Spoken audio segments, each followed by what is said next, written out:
आपण थेट राज्यसभेत जातोय. जे.पी. नड्डा बोलतात महिला आरक्षण विधेयकाविषयी.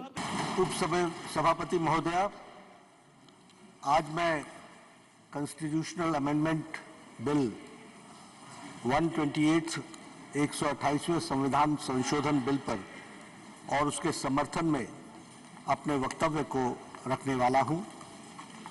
हम सब जानते हैं कि इस नए संसद भवन की शुरुआत गणेश उत्सव के दिन से प्रारंभ हुई और कल लोकसभा में निर्विघ्न ये महिला संशोधन बिल, नारी शक्ति वंदन बिल निर्विघ्न पास हुआ और मुझे आशा ही नहीं विश्वास है कि आज यहाँ भी ये किसी भी बाधा के बगैर, किसी भी विघ्न के बगैर सर्वसम्मति से 128 कॉन्स्टिट्यूशनल अमेंडमेंट बिल पास होगा और सबकी सहमति इसमें मिलेगी।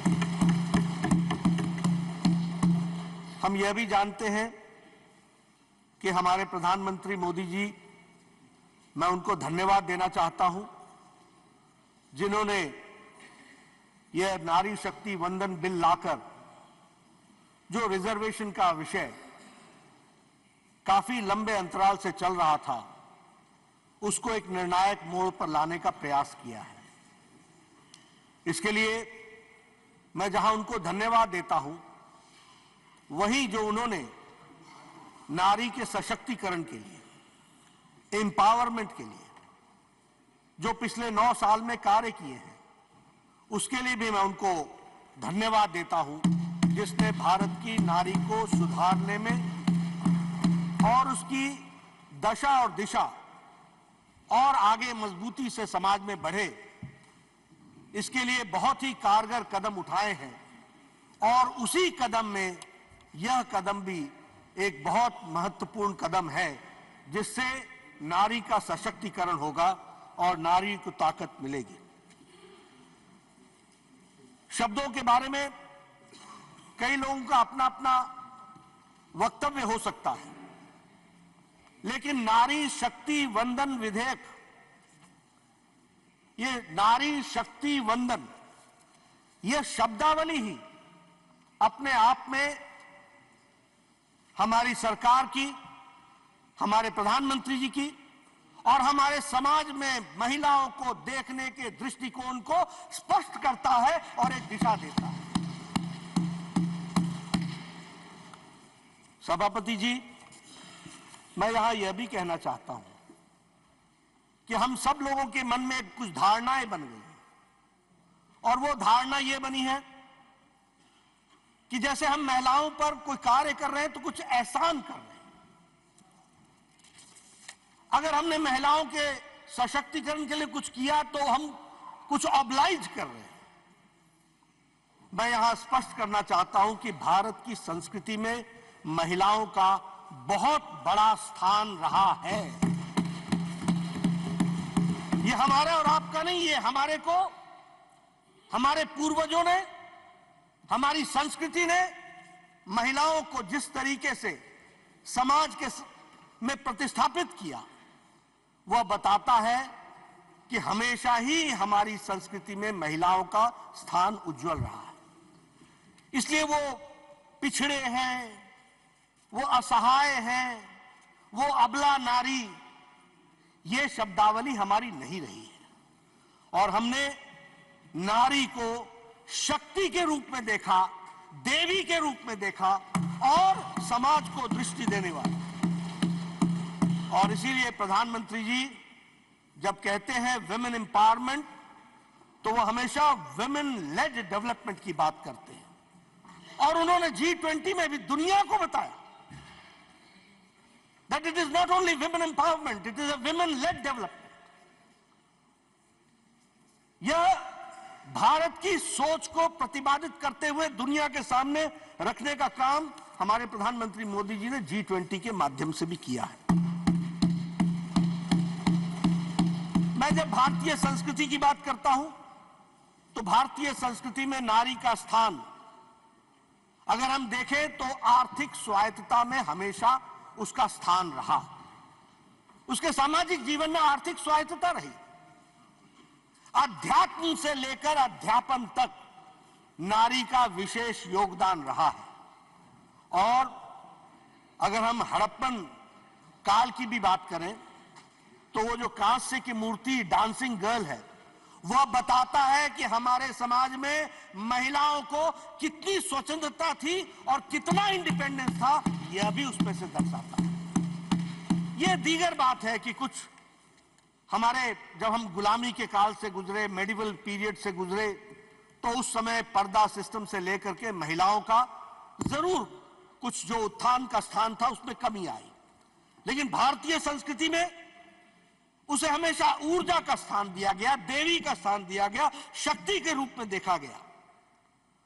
और हमारे यहां शब्दावली भी वैसी है, गौरी शंकर, गिरजा शंकर, भवानी शंकर, सीताराम, राधे श्याम।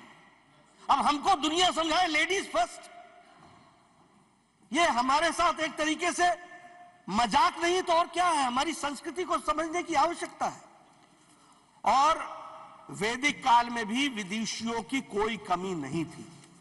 वैदिक काल में भी अगर हम देखें तो अगर जब शास्त्रार्थ आदि शंकराचार्य जी के साथ जब मंडन मिश्र जी का हुआ, तो आप जानते हैं उसमें न्यायाधीश कौन था? उसमें न्यायाधीश मंडन मिश्रा जी की पत्नी उभय भारती थी, यह भी हमको ध्यान रखना चाहिए। उसी तरीके से यजुर्वेद काल में महिलाओं को बराबर का स्थान दिया गया और कहा गया कि राजा अगर न्याय प्रेमी है तो रानी भी न्याय प्रेमी होनी चाहिए, इतनी दूर की सोच रखी गई थी, यह भी हमको ध्यान रखना। उसी तरीके से 4th सेंचुरी में, 4वीं सेंचुरी में प्रभावती गुप्त, जो इंडियन हिस्ट्री में प्रथम राज्य इन्होंने किया, वह बताता है कि महिलाओं का कितना गौरवमय इतिहास रहा है। रानी जीजाबाई, जो मराठा रानी के रूप में जानी गई, उनका जो गाइडेंस थी, उनका जो डायरेक्शन था, उसने छत्रपति शिवाजी को हिंदवी स्वराज्य बनाने के लिए प्रेरित किया, यह भी हमको ध्यान में रखना चाहिए।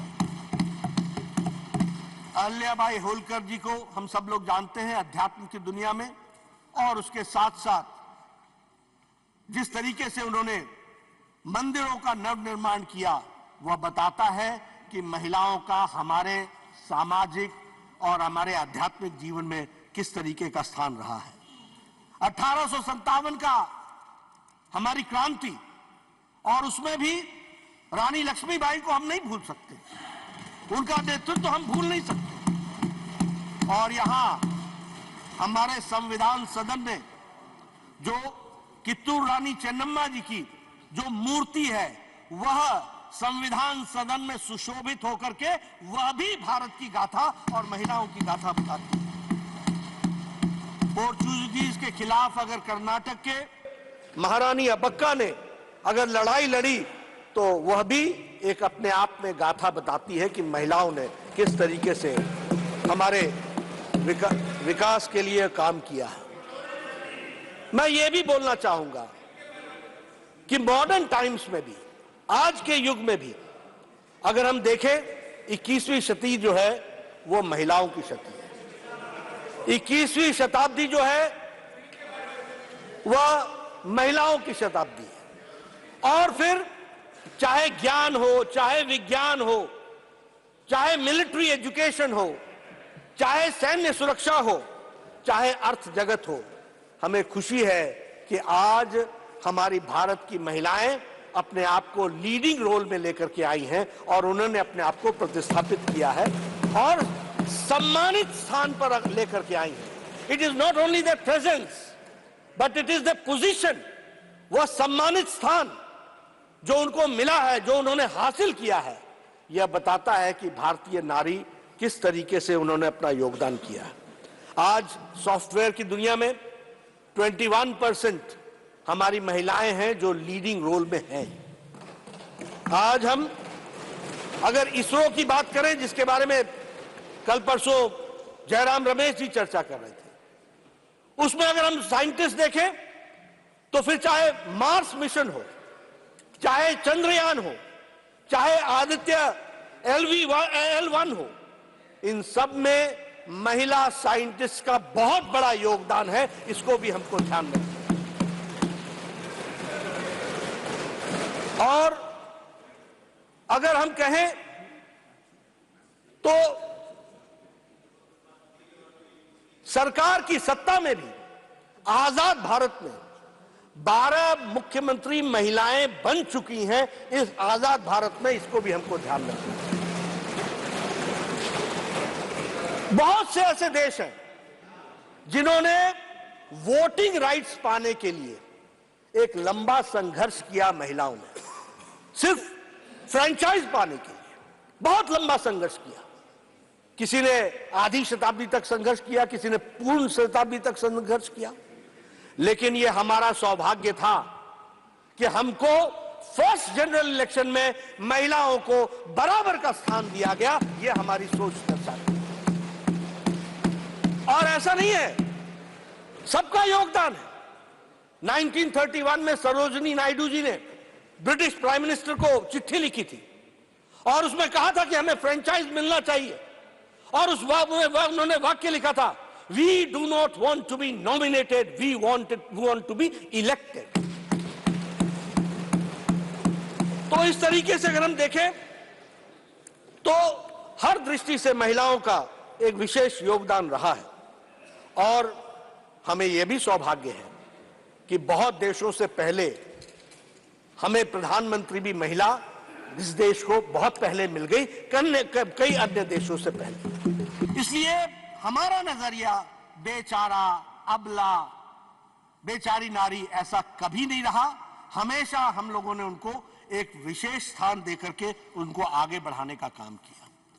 हमारे कॉन्स्टिट्यूएंट असेंबली में भी 15 महिलाएं थी जिनका विशेष योगदान संविधान के निर्माण में रहा।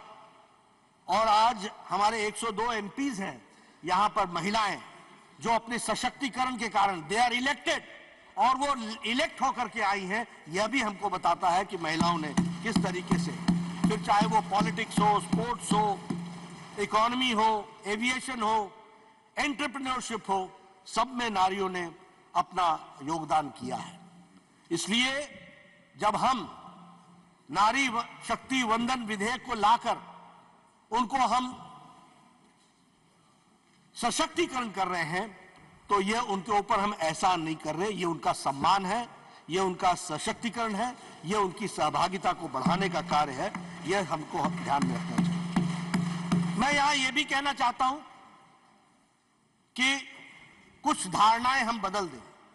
और ये मैं अपने आधार पर नहीं कह रहा हूं, रिसर्च के आधार पर कह रहा हूं।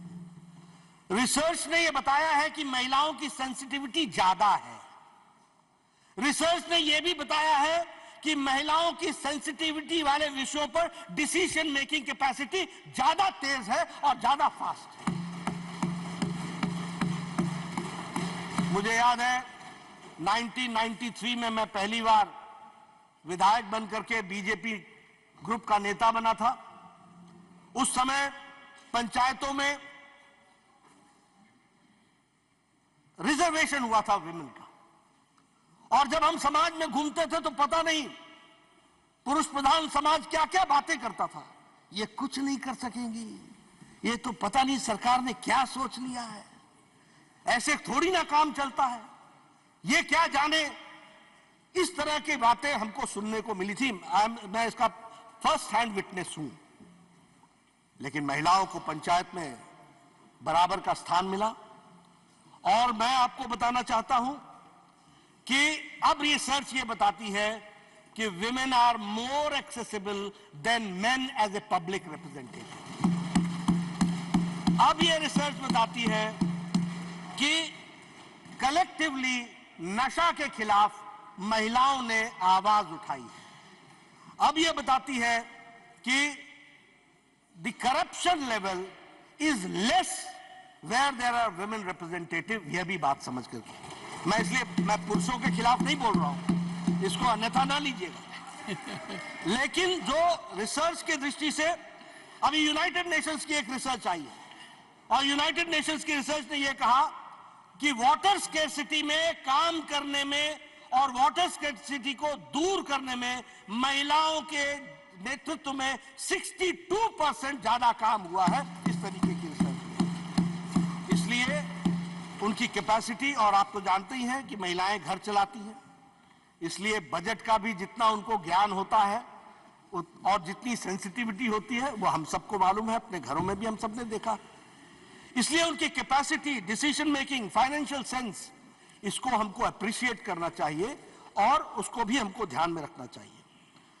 मैं यहां यह भी कहना चाहूंगा कि नेशनल पर्सपेक्टिव प्लान के तहत जब हम लोगों ने काम शुरू किया तो उसमें आज लगभग 14 लाख से ज्यादा महिलाओं का पंचायती लेवल पर रिप्रेजेंटेशन है ऑन डिफरेंट लेवल्स, और ये एक कंटिन्यूअस प्रोसेस को, ग्रोथ को आगे बढ़ाने का काम किया है, सब लोगों के योगदान से हुआ। और एक लंबी जर्नी, अब जब लंबी जर्नी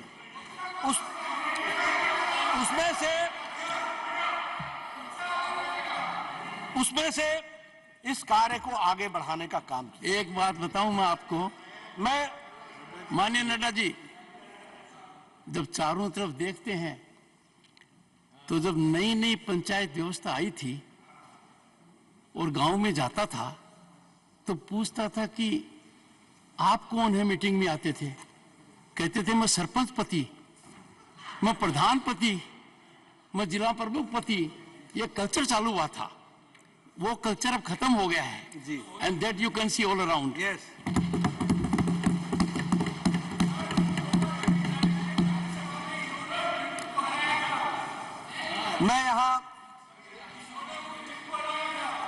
मैं यहां यह भी कहना चाहता हूं कि कुछ इस तरह की चर्चा भी हुई कि इस बिल को अभी से लागू कर दो।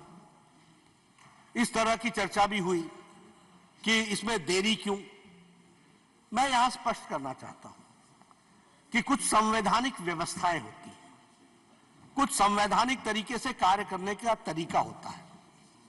आखिर हमने महिलाओं को रिजर्वेशन देना है, पर किस सीट पर रिजर्वेशन मिले, किस सीट पर ना मिले, इसका फैसला कौन करेगा?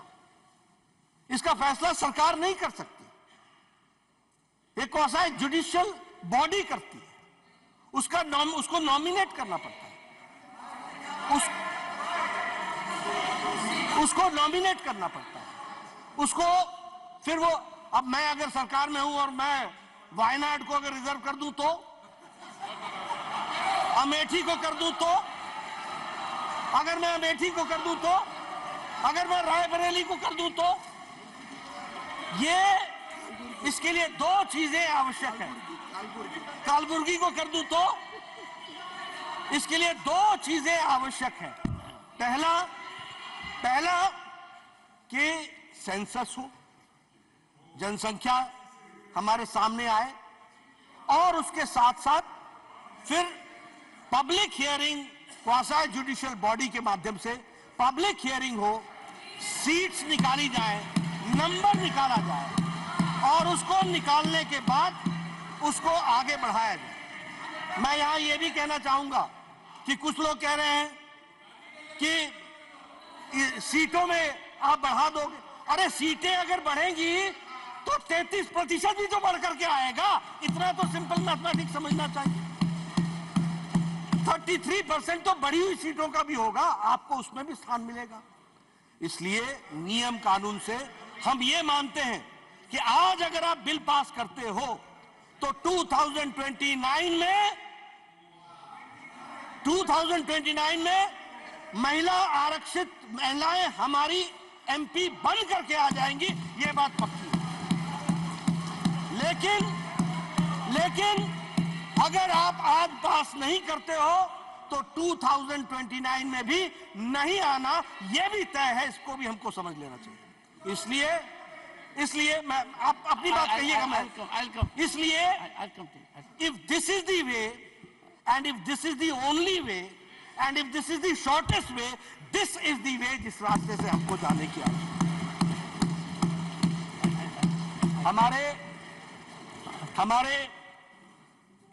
आज भारतीय जनता पार्टी के दृष्टि से मैं आपके सामने ये बात कहना चाहूंगा कि Honorable leader of the opposition wants to intervene for a minute. Please, sir. खड़गे जी, please. क्या बोलना है इसके बारे में? इसका अमेंडमेंट करने का कोई दिक्कत नहीं है। ये आप अब करने का तो ये 31 को डाल रहे हैं। इसका मकसद क्या है कि बिल ऐसा ही चले।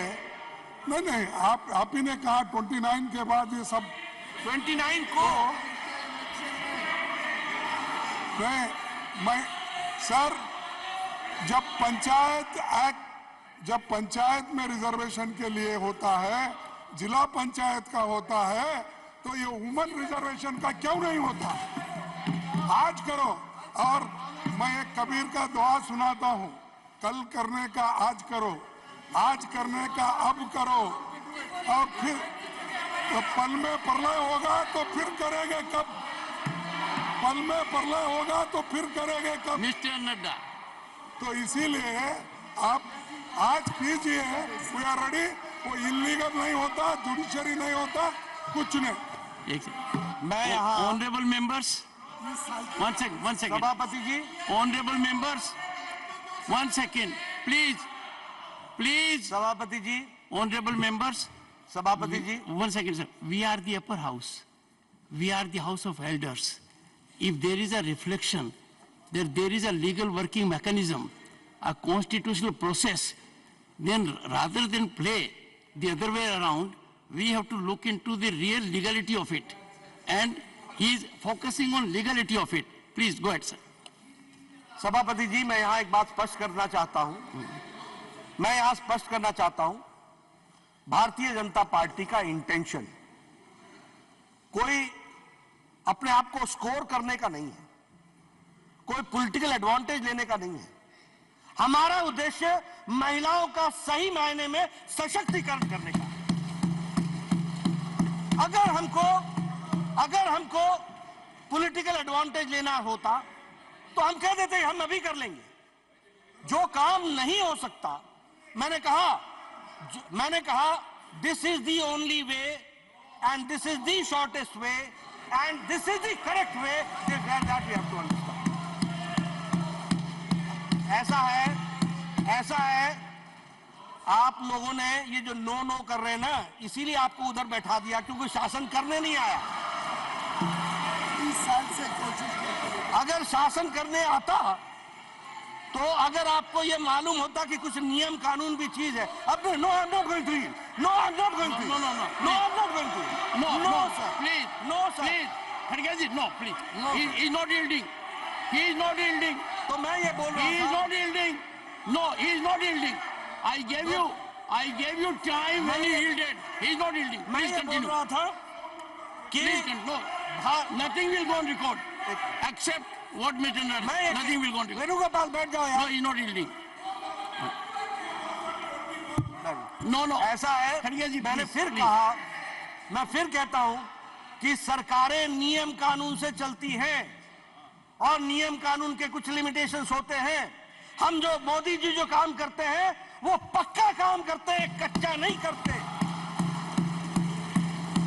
और इसीलिए पक्के तरीके से महिलाओं का सशक्तिकरण किया जा रहा है। मैं फिर आपसे बोलूंगा, मैं यहां ये बताना चाहता हूं कि भारतीय जनता पार्टी के अध्यक्ष के रूप में मैं यहां यह भी स्पष्ट करना चाहता हूं कि भारतीय जनता पार्टी हमेशा महिलाओं को स्थान देने में हमेशा अग्रसर रही है। आज अगर लोकसभा में हमारे 42 एमपी हैं, राज्यसभा में 14 एमपी हैं, हमारे सेंट्रल मिनिस्टर्स 10 महिलाएं हैं और हमारे यहां हम पहली पार्टी हैं और अकेली पार्टी हैं जो संवैधानिक तौर पर 33% आरक्षण महिलाओं को देते हैं हर समिति में। Every committee, right from national committee to the booth committee, in every committee 33% women representation होता है। और हम सबको मालूम है कि मोदी जी के नेतृत्व में first foreign minister madam Sushma Swaraj, first finance minister Nirmala Sitharaman ji, first defence minister हमारी निर्मला सीतारमण जी, और first women member in the cabinet committee on security, इसमें भी फर्स्ट विमेन मंत्री। यानी हम लोगों ने, प्रधानमंत्री जी ने किस तरीके से महिलाओं का सशक्तिकरण किया है, यह बात हमारे सामने में आती है। वो तो मैंने आपको मैंने पहले ही बोल दिया, मैं नहीं बोला। मैं यहां यह भी कहना चाहूंगा अध्यक्ष महोदय कि ऐसा है, कुछ लोग आत्मस्तुति में इतने ज्यादा रहते हैं कि अपना छोड़ करके कुछ और सुनना चाहते ही नहीं है। मैंने खुद बोला, ये क्या बोलेंगे, मैंने खुद बोला कि this country has seen prime minister, lady prime minister before many countries. हमने कहा, मैं यहां यह भी कहना चाहूंगा कि जो कार्यक्रम चलाए गए, चाहे वो स्वच्छ भारत अभियान है, चाहे बेटी बचाओ बेटी पढ़ाओ है, ये इसके बारे में मैं स्पष्ट रूप में आपको बताना चाहता हूं कि जब प्रधानमंत्री जी ने पहली बार प्रधानमंत्री बनकर के लाल किले के प्राचीर से, from the ramparts of Red Fort, he had said that हम स्वच्छता अभियान, दीपेंद्र बैठ जाए, No disturbance. Please sit down. Beti Bachao Beti This is पढ़ाओ। not the way to conduct in the house. You are a senior member. Please sit down. No, I will not bear this. Beti Bachao Don't बेटी go in that पढ़ाओ direction. और Have some स्वच्छता अभियान, positivity. Please sit down. Sorry. इसके बारे Don't में force my hands. इसके बारे में जब लाल किले के प्राचीर से प्रधानमंत्री जी ने कहा, from the ramparts of Red Fort, जब कहा तो उस समय राजनीतिक लोगों ने कहा था ये बड़ा गैर राजनीतिक की क्या सस्ता की बात प्रधानमंत्री लाल किले से कर रहे हैं। कुछ लोगों ने मजाक उड़ाया था, कुछ लोगों ने हंसी उड़ाई थी, और बेटी बचाओ बेटी पढ़ाओ की बातचीत करते हुए प्रधानमंत्री जी ने कहा था कि हम लड़कों की चिंता करते हैं, लेकिन हम लड़कियों के बारे में चिंता नहीं करते, हमको उसके बारे में चिंता करनी चाहिए। इस पर भी बहुत कटाक्ष हुए थे। लेकिन आज मुझे आपको बताते हुए खुशी हो रही है कि sex ratio at birth level हम 19 पॉइंट बढ़ करके आगे आए हैं, 19 पॉइंट्स हम आगे बढ़े।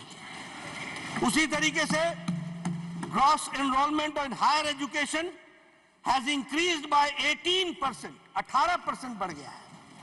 उसी तरीके से फर्स्ट टाइम देश में सेक्स रेशियो टोटल पॉपुलेशन का, out of 1000 male, females are 1020, female का सेक्स रेशियो बढ़ गया। ये आज बेटी बचाओ बेटी पढ़ाओ का हम सबको ध्यान में आता है कि हम सबको उसका क्या फायदा मिला है। जहां तक स्वच्छ भारत का सवाल है, 11 साढ़े 11 करोड़ इज्जत घर बनाना, मैं यहां बोलना चाहता हूं 50 साल से ज्यादा आप राज किया आपने। हम लोग भी जब नेशनल हाईवे पर जाया करते थे तो झुंड की झुंड महिलाएं अपने दैनिक नित्य क्रम के लिए हाईवे से गुजरती हुई हम देखते थे। हम देखते थे कि वो सूर्यास्त और सूर्योदय का इंतजार करती थी, क्योंकि उनको अपना दैनिक नित्य कर्म उससे पहले करना होता था। क्या स्थिति थी और संख्या क्या थी? 12 करोड़। कभी सोचा नहीं था, कभी समझा नहीं था कि ये कैसी समस्या है। समझते भी कैसे? अगर सिल्वर स्पून से के साथ पैदा होते हैं, वो क्या जाने गरीब का दर्द, वो समझते हैं तो प्रधानमंत्री मोदी जी समझते हैं कि गरीब का दर्द क्या है और गरीब बहन की तकलीफ क्या होती है। आज 12 करोड़ बहनों को इज्जत घर दिया गया है। 12 करोड़ बहनें जब हम बोलते हैं तो 12 करोड़ चिल्ड्रन भी साथ में जुड़ते हैं, 12 करोड़ फैमिलीज भी साथ में जुड़ती हैं। किस तरीके का उनके साथ बर्ताव होता था, क्या क्या उसके साइड इफेक्ट, बैड इफेक्ट्स होते थे, वो सब हम सबको मालूम है। उनको इज्जत देने का काम प्रधानमंत्री मोदी जी ने किया और यूनाइटेड नेशंस ने भी उसको रिकॉग्नाइज किया और प्रधानमंत्री जी को उसके लिए सम्मानित किया। यह भी हमको ध्यान में रखना चाहिए। उसी तरीके से अगर हम प्रधानमंत्री आवास योजना की बात करें, आपको जानकर के खुशी होगी कि प्रधानमंत्री आवास योजना में हमारे 69% ओनरशिप जॉइंटली या इंडिविजुअली महिलाओं के पास है, महिलाओं को मिली। एलपीजी गैस कनेक्शन, मैं हिमाचल के गांव से आता हूं, मुझे मालूम नहीं कि आप लोगों ने गांव को कितना देखा होगा, लेकिन हमारे यहां गांव में बहनें सुबह 4 बजे उठती थी, जंगलों में जाती थी, पेड़ों पर चढ़ती थी, लकड़ी काटती थी, लकड़ी का बोझा लेकर के आती थी, सुबेरे उस लकड़ी को जलाती थी। और लकड़ी, कच्ची लकड़ी को जलाना कितना कठिन काम है और कितना धुआं निकलता है उसमें से, उसका अंदाजा लेना चाहिए। आंखों से पानी आ जाता था, फेफड़े खराब हो जाते थे। इस तरीके का जीवन जीती थी हमारी बहनें। आज एलपीजी गैस कनेक्शन के कारण, और एलपीजी गैस कनेक्शन की जब मैं बात करता हूं तो उसकी भी संख्या 9 करोड़ से ज्यादा है, यानी 9 करोड़ लोग, 9.58 करोड़ बहनें जिनको एलपीजी गैस का कनेक्शन दिया गया, और उसके माध्यम से उनको आज वो 5 मिनट के अंदर पतिदेव को भी चाय पिलाती हैं, घर को संभालती हैं, और उनका एम्पावरमेंट हुआ है, उनका सशक्तिकरण हुआ है। यह परिस्थिति आकर के खड़ी हुई है। अगर मैं बात करूं जल जीवन योजना के बारे में, मुझे याद है पहाड़ों में बहनें 2-2 किलोमीटर नीचे पहाड़ से उतरकर पानी लेने के लिए, एक घेला पानी लेने के लिए 2-2 घंटे लगाती थी, नीचे जाना, पानी लाना और फिर चढ़ाई चढ़ करके घर पहुंचना। यह परिस्थिति हमने देखी है। आज जल जीवन मिशन में 10 करोड़ घरों को और 68% हमारा पानी का कनेक्शन का कवरेज दिया जा रहा है। मुद्रा योजना 70% लोन्स उसमें सैंक्शन हुए।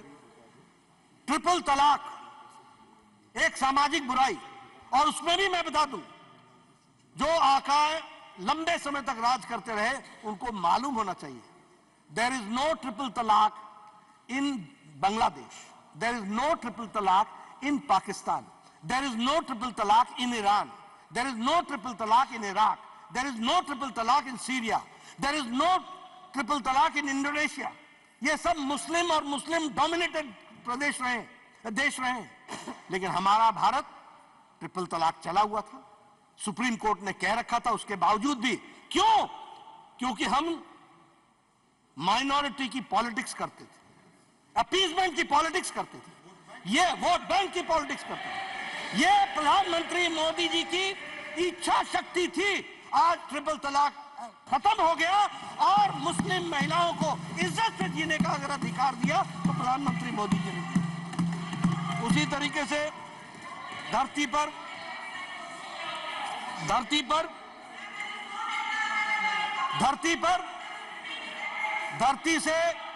धरती से चंद्रयान को साउथ पोल पर लैंड करने वाले स्थान को भी प्रधानमंत्री मोदी जी ने शिव शक्ति के नाम से पहचाना। वहां भी शक्ति महिलाओं को जोड़ने का और उसकी बात को कहा गया है। मैं इसके साथ साथ यह भी बोलना चाहूंगा,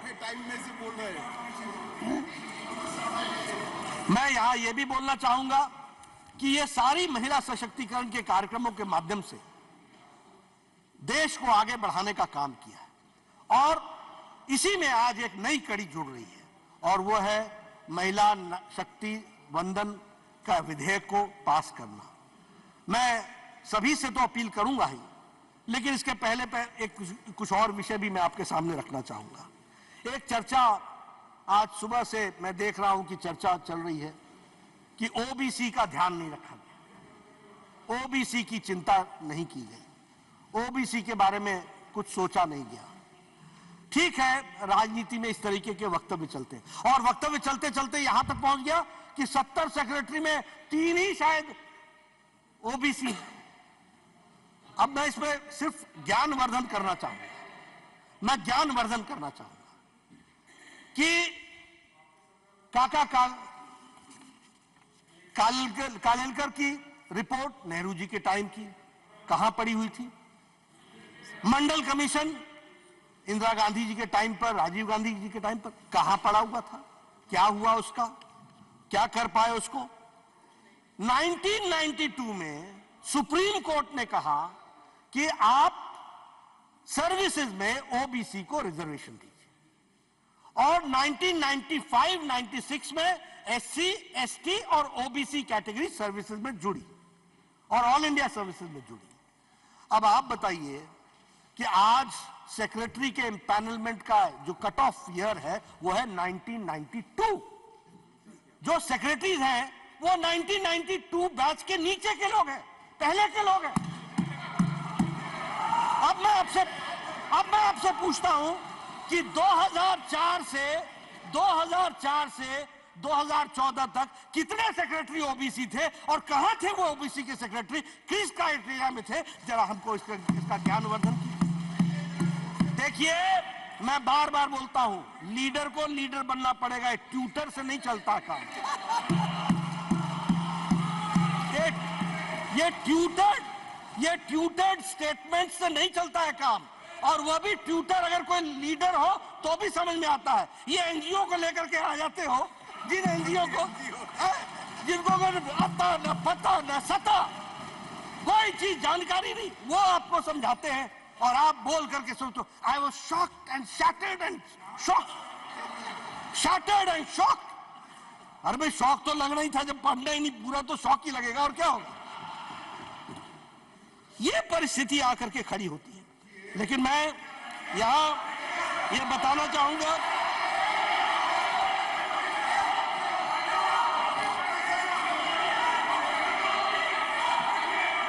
इस देश को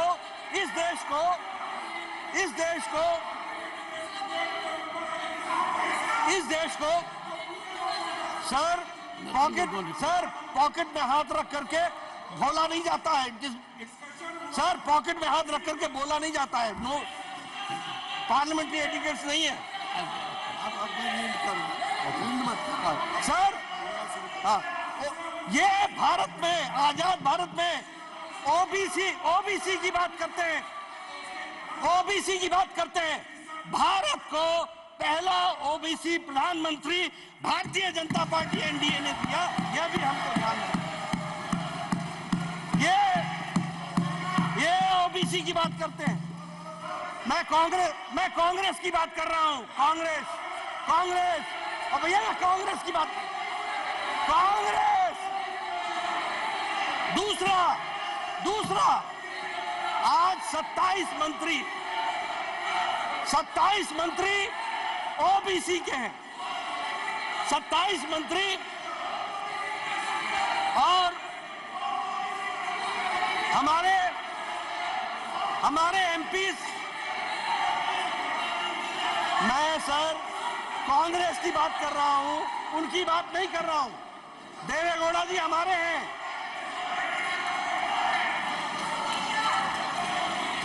ओबीसी, मैं कांग्रेस की बात कर रहा हूं।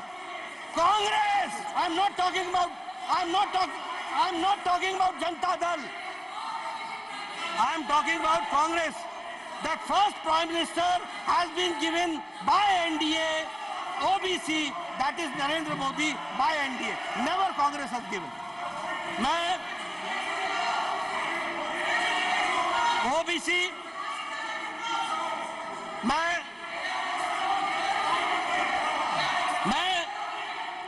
आउट ऑफ 303 बीजेपी के एमपी हैं, 303 में 85 यानी 29% हमारे एमपी ओबीसी के हैं। यह भी हमको ध्यान में रखना चाहिए। उसी तरीके से 1358 एमएलए में 27% ओबीसी के हैं, 27%। आउट ऑफ 163 हमारे एमएलसी जो हैं उसमें 40% ओबीसी के हैं। मैंने जैसा कहा कि 303 एमपी में 85 यानी 29% MPs are from OBC. Out of 1358 MLAs we have 27% OBC, and I repeat that among the MLCs 163 हमारे एमएलसीज हैं, जिसमें से 40% ओबीसी है। यह भी हमको ध्यान में रखना। इसलिए अगर कहा जाए, फिर मैं बोल रहा हूं, कांग्रेस की बात कर रहा हूं, कांग्रेस के जितने एमपी हैं उससे ज्यादा तो हमारे ओबीसी एमपी हैं। यह भी हमको ध्यान रखना चाहिए, यह भी हमको ध्यान रखना चाहिए। इसलिए ये और देखिए हाँ है। मैं सिर्फ लोकसभा की बात कर रहा हूं। अगर लोकसभा और राज्यसभा मिला ले तो आपसे कहीं ज्यादा हम निकल जाते हैं, ये भी आपको ध्यान रखना। इसलिए और आप ओबीसी की बात करें, आप ओबीसी की बात करें, जो एक बार नहीं अनेकों बार ओबीसी को गाली दे और एक बार नहीं अनेकों बार बोले मैं नहीं माफी मांगूंगा, ये इस तरह की बातचीत करें। इसलिए मैं ये कहना चाहता हूं, सब लोगों का साथ मिलना चाहिए, सबकी सद्बुद्धि आए, सब लोग मिलकर के चलें, नारी सशक्तिकरण में अपने आप को जोड़ करके चलें और इस काम में अपना योगदान करें। और हम ओबीसी समर्थक होते हुए समाज को सबको साथ लेकर के चलने की बात कहते हैं। इन्हीं शब्दों के साथ इसका मैं समर्थन करता हूं और सबसे समर्थन करता हूं।